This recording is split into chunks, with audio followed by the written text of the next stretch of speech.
Morning everyone, welcome along to No Boundaries. I am Laura McGoldrick. I am joined today by two gentlemen who know exactly what's going on in cricket at the moment. I've got Mike Hesson beaming in from Dunedin. G'day Hess.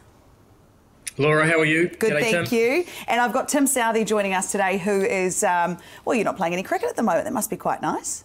Yeah, it's nice to have a little bit of time off and recharge to what's a busy back end of the year. It is going to be a very busy back end of the year, but one of the things that I've actually spoken to you about, and Hess, we've spoken at length about how much we'll be looking forward to this Ashes series. It's got underway. What did you make of that first test? Well, it sort of gave exactly what we'd hoped for, really, wasn't it? It was sort of two distinctly different styles of play. Obviously, England looking to attack and create time in the test match to take 20 wickets, and Australia sort of continuing, I guess, the same method that served them well to get the World Test Championship. So, yeah, I guess a combat of two different styles, and it came down to the wire, and it was a great start to the series. I mean, I loved every bit of it. You know, every day you sort of weren't sure which way it was going to go. But yeah, I certainly felt for England. I mean, only 2 wickets with 55 to go, and you just get rid of Alex Carey, you probably think you're in with a pretty good chance. So I was certainly, I was disappointed from England's point of view, disappointed from Brendan's point of view, because I think that probably would have set the series up, but I think it did anyway with just a great contest. Now, Tim, you said you were really looking forward to it. Did you watch much of that first game? Bits and pieces. Obviously, the viewing times aren't great for us here in New Zealand, but I think it's a series that a lot of cricket fans were eagerly anticipating watching it, and like he said, it didn't disappoint. Yeah, I think it was another great spectacle for Test cricket, and I think just the excitement that is around Test cricket at the moment, and I guess that's on the back of the way that England have played, and just having that real buzz around Test cricket's great. For me, I'm passionate about Test cricket. It's the pinnacle of our format, and yeah, it's just great to have another great spectacle in Test cricket. So in that first game, Hess, I wanted to delve a little deeper into it. Some of the headlines off the back of it were like, what a kick in the Baz balls, which I thoroughly enjoyed. I thought it was really funny. A lot of people saying that actually England lost that one. They played too aggressive. They went too hard at the Baz ball idea.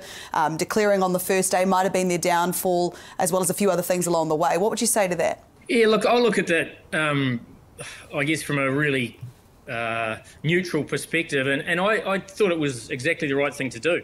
I mean, traditionally, you try and get as many runs in the first innings as you can because it gets harder. And then I guess as times change and you get a little bit more involved in the Test game, to win the game in the last innings, you have to have gas in the tank from a bowling perspective. So often scoring 550 or whatever in the first innings means you're going to bat for a shorter period in the third, which therefore means that your bowlers are not going to have as much of a rest heading into the fourth innings. And I'm sure Tim will actually like this, obviously, that we actually do care about the bowlers. But it's huge. I mean, it's the fact that if you're able to put your feet up for 80, 90 overs in the third innings, and therefore go into the last innings where you have to win it with some air in the tank or some gas in the tank is critical. And therefore, to give yourself 4 overs at the end of the first day when you've got close to 400 on the board is not only an aggressive move, it's actually a smart move. And it means that you're thinking about the game towards the back end of the Test match as well. So, look, I liked it. The fact that they didn't get a wicket in those 4 overs, it would have been great if they did, and it would have been a stroke of genius. But for me, it was the smart play. And I think England, as I said, if you get down the fifth day, the last half of the fifth day, and you need 2 wickets with 55 overs in the bank, you would take that every day of the week in terms of how you played. So I think England actually turned that into an exciting Test match. If both sides played the same pace that Australia did, it would have petered out to a draw. So I think you need 2 teams to make a decent crack at it. And as I said, yeah, just a great Test match, and I wouldn't fault the way they went about it. I probably would have faulted the fact they didn't take the new ball in the last innings when they were 7 down. That's probably one question that I would have. But saying that, they took the new ball and they never took a wicket anyway. But that was probably something I would have done as soon as Lyon came in. How would you have dealt with that game? You're the captain of the New Zealand cricket Test team. So what would have you done in that situation if you were Australia, the way England approached that Test? I think on the back of what he's saying, I think the declaration, there's a lot of talk about the declaration, but if they didn't declare then, we wouldn't have had the finish we had. Obviously there's rain around the last day, whether they knew that or not, I'm not too sure. But if we'd be sitting here talking about possibly a draw, and no one likes a draw. So I'd imagine that if they didn't declare then, they wouldn't have given themselves an opportunity to win that game, and they were so close to winning that game. So I think for a lot of those 5 days, they played some pretty good cricket. So I think that's what you can't forget. And again, it sets up great anticipation for the next Test match. And yeah, I think they probably wanted to score at a quicker rate on that first day and try and probably get over 400, but then they probably weighed up what's the point of another 20 runs or having 5 overs at them that night, which is horrible as a batter to stand in the field all day and all of a sudden you've got 10 minutes to get your head around getting through 4 overs. So yeah, I enjoyed it. I think I've enjoyed the way that England have played. They've certainly added a lot of excitement around Test cricket, and things like those declarations have been part of that. So they'll stay true to that style, and I'd imagine they're going to go harder in the second Test. But yeah, I guess it's that you look from our point of view, you look at the side you've got, and weigh up what sort of options suit your side, and I think the way that they've played have suited the nature of their side. So I don't know what you do unless you're in that moment yourself. And if you feel like you've got enough runs on that first day, then why not declare? So I think it's about just dealing with what's in front of you, dealing with what, I guess, stock you've got in your side, and what's the best way of winning a Test match. And for them, they felt that an early declaration and a crack at them on that first day was the best chance. The thing I really enjoy about the Ashes is also the noise outside of the game, and that is coming from a lot of the commentators, former players, Ricky Ponting, Matthew Hayden, with current players playing in the Test match. I mean, it's good to watch if you're not a part of it. It's fascinating viewing. But they talked a lot about, Australia talked about how they won that game because they played the way Australia know how to play. That was a big talking point post-match when they were debriefing the game. Ricky Ponting was like, no, they just played the Australian way. Did they, or did they sort of rise and meet England's challenge in a slightly England kind of way? Yeah, I'm not so sure Australia played their way. I thought they were quite defensive in terms of the way they operated from the word go. You know, they obviously knew England were going to come at them hard. The fact they had sweepers out pretty much from the start. You know, they were trying to control the run rate. The pitch didn't have a huge amount in it, so that probably dictated the fact you're not going to have 3 slips in the gully for too long. But they certainly backed off, and they certainly allowed England to play the way they did. It's really interesting, that commentators thing, isn't it? I mean, they were very much on the back foot for the majority of the game, and then as soon as they won, the old chests popped out and they were ready to go and saying it's the Australian way and so forth. So it was a real battle within that commentary box and quite interesting to listen to. But that's why I'd so like to have seen it the other way, just to see how they would have responded and whether they would have had a crack at 1 or 2 of their own players. But, you know, they were having a crack at Ollie Robinson because he's bowling 124 k's an hour or whatever, but he still got 3 wickets and went at less than 2.5 and over, so he's still a decent operator.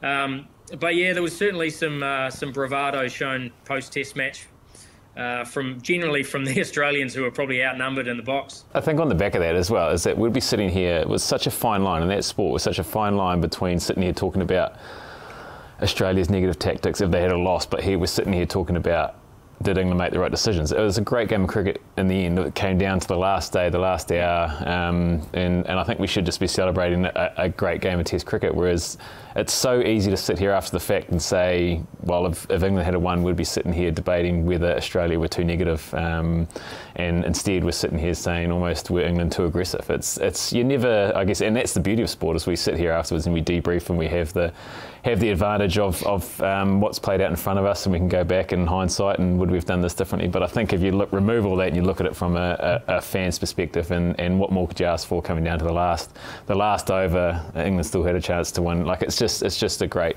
spectacle for Test cricket, which 5-6 years ago we didn't have the amount of people talking about Test cricket. So yeah, it's funny how sport works like that, with such a fine line between, and I'd imagine this is what the English side's will be talking about, is that the result wasn't quite what they wanted, but for 4.5-5 days they were in that game till right to the end. So I think that their confidence will still be high leading into the second Test.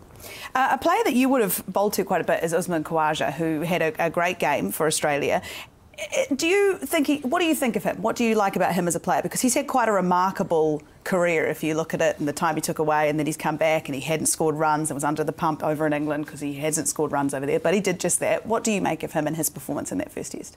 Yeah, he's had an interesting career, and he's been obviously outwardly talking about it of late, about how it's almost his second coming, his last chance, and he's almost just playing with that realisation that this could be the end's not far away. He's slightly older now, and he's just making every post a winner. And I think probably been left out of the side for that time, been in and out for a long time throughout his career, and then now he's just almost at peace with probably where he's at with his life and with his game, and I think he's reaping the rewards for that. I think a lot of the time, probably when he was younger, he was probably not as sure about his game. There's probably a lot more distractions around the way he wanted to play, whereas he seems pretty at peace with everything. He's got a family and he's almost just enjoying playing cricket, which is quite hard to do at the time when you put so much pressure on yourself, and there's so many external noises that come into playing, where he just seems like he's just at peace with where he's at, and just trying to enjoy the back end of his career, which he's doing remarkably well.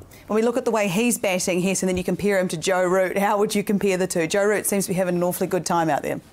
Well, I think on the back of what Tim said, they both just understand and are very comfortable with their own games now, aren't they? I mean, really, they do play differently. I mean, Joe Root looking to reverse over the slips first over a day's play in Test cricket is you wouldn't even think about that, let alone think that Joe Root would have done that 2 years ago.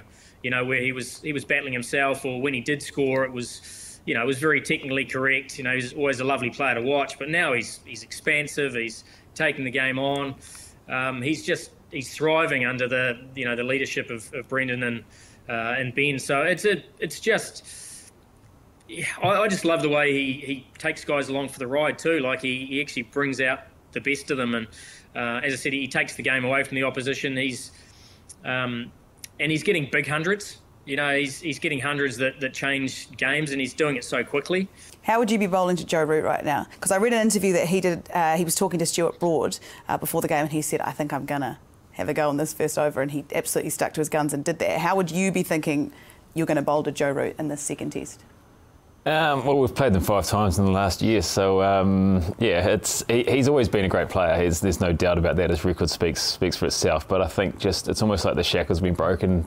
He's got this freedom now without the captaincy. It's just freed him up and taken him to a new level, which has been amazing to watch. Not so amazing to be on the receiving end of, but I think he's just gone to a new level. He's always had a great rhythm to his batting and pace to what he does. I think back to the Lord's Test last year, he played and his 100 was the difference, obviously, but the pace that he played and the way that he dictated the game allowed us not to have a crack with the next new ball, which could have swung it back in our favour. It was almost like he flicked a switch and was like, I need to win this before these guys get a chance at the new ball, because that's obviously a threat of ours. And so just, I guess, the smarts and the ability to go out and play in that way, and to have the confidence to say that you're going to go out and reverse sweep the first ball off one of the premier fast bowlers in the world is one thing, but to go out and actually do it and try it is another thing. And we've seen it's been such a successful shot for him in the past, and because he's able to play in pretty much 360 degrees, it's tough to bowl to him at times and tough to set fields. But I think, like any batsman, the first 10, 20 balls are extremely important. And if you don't get, if plan A doesn't work, I think, plan B is very important, which I'm sure the Aussies will be working away on over the coming days. Pat Cummins, he and Lyon were superb on that 5th day to get Australia across the line, Hes. Yeah, they were. I mean, as I said, they just lost Carey to Joe Root. It was a great return catch, and at that time, sort of sat up in bed and thought, well, this could be an interesting finish. And they actually, other than the drop catch of Ben Stokes when Lyon went to pull early on, and he's a little bit of a compulsive puller, other than that, they actually looked really comfortable for that whole innings. And Nathan Lyon played a couple of great shots down the ground, one over mid-on, and then the over of Joe Root that got them started, where I guess they're dictating or deciding, am I going to take the new ball, are we not? Joe Root had just taken a wicket, and Cummins had gone, no, I'm actually going to take it on. And he hit 2 sixes down the ground. I think they got 16 off the over in total, and at that time, 16 when you're only chasing 55 is quite an amount. So they got a little bit of momentum, and from that time, they never really looked in trouble. And by the time the new ball was taken, they kind of had to have a bit of a field because they didn't really have enough runs to play with. So it was a really fine innings and really controlled. And it definitely looked like Cummins was the guy who brought that calmness to that partnership. And he played like he has a couple of years ago. He sort of went off the boil a little bit with the bat, but he looked really composed and looked like a true Test match all-rounder. So we talked about Cummins as a captain. You talked about just before Joe Root, once he was no longer captain, it changed the way he dealt with the game. Now you are the current Black Caps Test captain. How's it going for you? How are you enjoying the challenge, and how do you think it's affecting your game? I'm enjoying it. It's a great honour. It's something I never thought I'd do. It wasn't until Hess made me captain a couple of games back a long time ago when Kane wasn't available. That was the first time I actually captained a side. I was never a captain growing up. So it's something that I guess is growing on me in time, and to be captain of a side that's been such a big part of my life, and something I care about so much is a real honour, and something I hope I can give a good crack over the next wee while anyway. But yeah, it's been great so far. Got a great group of guys. Bit of a changing time with the Test side for so long. 10 or so years, we almost had 5 or 6 guys that were the same guys throughout that, and now we're sort of seeing a bit of a changing time with guys retiring and different things going on. So it's an exciting challenge, and one that I'm looking forward to, and have enjoyed so far. Easy to say because he's right in front of us, Hess, but you've long been a big campaigner of Tim being in that captaincy role. What is it that you saw in him that made you go, he's the man for the job? Yeah, probably a couple of things, Laura. I mean, there's very much the tactical side, like Tim's, often pace bowlers get a bad rap, in terms of, they just do the hard work and they don't think too much about the game. But, Tim's certainly significantly different than what people would think. Real deep thinker of the game, is always watching what's happening, is always trying to think about different ways of, talk about skinning the cat. So rather than just being, I guess, boring in terms of how you operate or doing what you're supposed to, trying to find creative ways of making a difference, and getting a leap on the game. Looking at it from other players' perspective, I think the second part is around that empathy with other players, having that ability to communicate with everybody in your team, having that ability to understand and empathise what they're going through. And that's probably something that Tim's softened a little bit over the years. I guess as you mature a little bit, you start to understand others in the group as well, and how you can help them. And I think that's something that Tim has a real great knack at, a real good skill in terms of, being able to communicate with the older players, the players that have been there a little bit, and the new ones. And that's really tough, and not many people are great at that. So I think you combine those two things, that real tactical nous, I guess 3, the ability to think outside the square, and then the ability to sort of communicate with all of the players. And Tim's certainly got all of those. So with being a great thinker of the game, like he's just said there, and you look at the way baseball's being played, and playing under Brendan as captain, and watching lots of cricket, because I know you're a cricket fan as well, what direction would you like to take the New Zealand Test team on?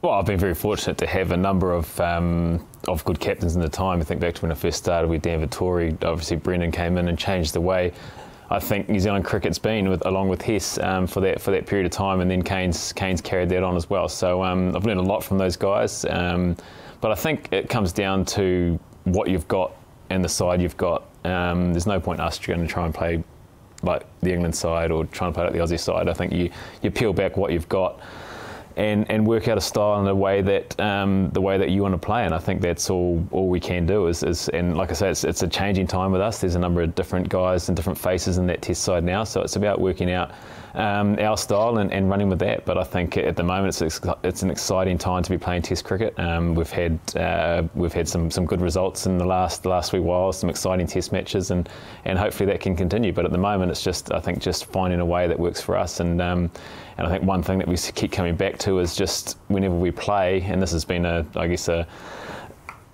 moral of ours since Brendan took over, is just a style of cricket that people watching and New Zealanders can be proud of, and I think that's one thing that'll stay true to us no matter who's in the side. That's something we can keep coming back to, is that people flick on their TV or they're in the stadium, they can actually be proud of the way that we're playing our cricket.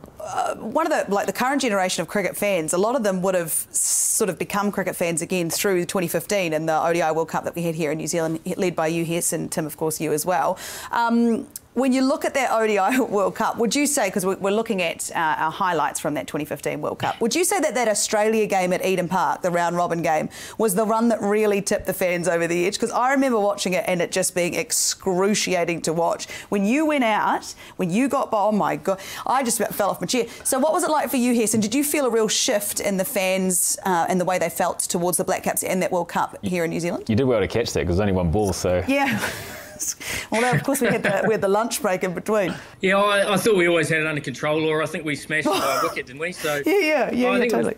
Like, Trent went out and was probably the calmest I've ever seen him bat, to be fair. I mean, it was a chaotic moment, and he went out there and he left one from Stark going across him, which was just, you know, we hadn't really seen that, had we? So, obviously, Kane was batting at the other end. Kane was probably walking them through it, but it was probably a time where we had the game in the bag, then we didn't. And then we got over the line. So I guess the fans were like, oh, maybe it's not one of those what-if scenarios. You know, we actually did get up over the line in this one. So that probably did tip the fans. I think they certainly enjoyed the England one.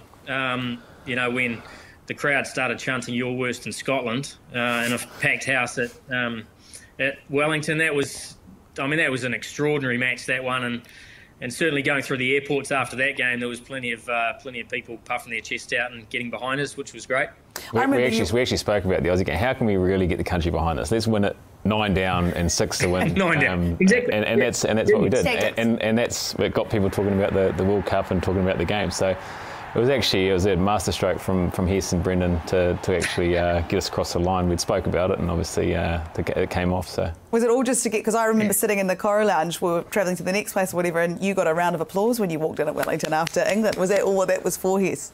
Oh yeah, like you said, you sort of want to keep the crowd on edge, don't you? You don't want to think that. I mean, because we won every game in that World Cup until the final. So we won the New Zealand League of that tournament. Yes, we just needed the final. We just needed the final to be in New Zealand. We won the New Zealand League of that tournament. It was all that mattered. Yeah, we did. We did. I'm actually heading to Melbourne tomorrow, and I'm pretty sure I won't be going to the MCG. Hashtag MCG so big, that was terrible. Tim, when you look back at that game at Eden Park, as a team, did it feel like that was the thing that really set you off as well? I mean, obviously you played great cricket in the build-up, and like Hes was talking about, you'd had your team really set in the series, I think it was against Sri Lanka, before that ODI World Cup. So in that game, I remember very distinctly packed Eden Park, which is a sight to behold anyway. You knocking Finchie over. I think Warner went cheaply as well after a couple of quick boundaries. What was that game like to actually be a part of? Yeah, I think the whole lead into that, everyone was so excited about playing a World Cup in our own country. The country was in behind it, and we were able to get into the tournament with 3 games in the first week, and to win those 3, and then have a bit of time to, I guess, gather our thoughts and move on, and then that Australian game came at a great time as well. So. I look back at their game as I think they got off to a bit of a flyer. Like it was, as I remember talking to Bolty, and like we were singing the national anthem and looking around, and to have the crowd at Eden Park, like it feels like it's on top of you. And I remember standing at the top of my mark before bowling the first ball, and for the first time I think in my career I almost felt like the ball didn't come out of my hand. I thought it may have been a wide or was close to a wide, but just the noise and the atmosphere that was there was incredible. And then it all sort of happened pretty quickly through the middle there. Trent picking up those 5 wickets sort of through the middle, tipped the game on its head, and then we went out to bat, and for a lot of that time I was pretty relaxed. I was like, there's absolutely no chance we have to go out there and face Stark and Cummins, and then before we knew it, I was walking out to the middle and then walking back pretty quickly as well. But it was the way that Brendan got off to that start it was like, we're going to absolutely crunch this chase and really put a statement on this tournament. But then, to I guess win that game and the manner that we did shows you that we could sort of win from anywhere as well. It was we were put under some serious pressure, and Kane's calm head and I guess Trent's calm head at the end there as well sort of got us over the line. But just a great game of cricket to be a part of, an amazing atmosphere. Like I say, 99% of the crowd was anti-Australia, which made it even more of an amazing atmosphere to be a part of. Bears did love a fast start, and it was great to watch. But when Tim walked out to bat, Hes, and the game was where it was at, how were you feeling in the coach's box? I'd actually come down to the sideline then. I think we sort of was after lunch break. We were sort of cruising. Then Grant Elliott got out pretty soon after. Those lunch breaks were a pain. I think Roscoe got knocked over before the lunch break, and then Grant straight after. I think we were just saying, look, pretty sure Tim knows that Stark's going to try and swing one back here. So Tim will be all right. And then I think we said the same to Milne as well. But it's obviously a little bit easier knowing that he's going to swing one back and playing it. So, yeah, look, I wouldn't say we were well, calm, just on that, I knew exactly where he's going to bowl, so it is easier to know it and then play 140 odd K swinging back in at your toes. So, are you absolutely like panic? Are you trying to be like what's going through your head when you are facing them and they're bowling like that? You just watch everyone else got, as I think Warnie said at the time, has his castle knocked over multiple times, and then you walk out there. What was that like? Believe it or not, I was actually calm because I knew what he was going to try and do. For one of the few times when I walked out the bat, I knew exactly where he was going to bowl it. So it was sort of, I was reasonably calm. The crowd, I was trying to not let the crowd sort of, I guess, change the way you're thinking and try. I actually thought I was reasonably calm, comfortable, just try and bat with Kane, get through and try and get him on strike and let him do his thing. And yeah, I just missed the straight one. Hey, look, I couldn't do it. Yes, you wouldn't fancy. But it was part of the entertainment, wasn't it? Yeah, you added to it. We spoke about it. So I sacrificed my wicket for the bigger picture of the entertainment. And we're very grateful for that. Thank you so much. Hesson, I want to thank you so much for your time today. And Tim, thank you for joining us here. Thank you guys for joining us at home on No Boundaries. We'll see you next time.